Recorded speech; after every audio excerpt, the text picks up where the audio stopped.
विक्रम चौधरी।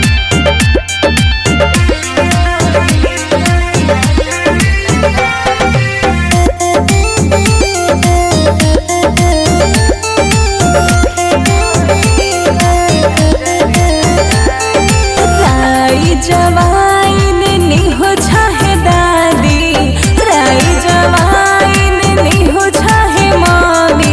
देखियो रे कहीं नजर न लागे, देखियो रे कहीं नजर न लागे। राई जवाइन निहो छाहे मौसी, राई जवाइन निहो छाहे बुआ। देखियो रे कहीं नजर न लागे।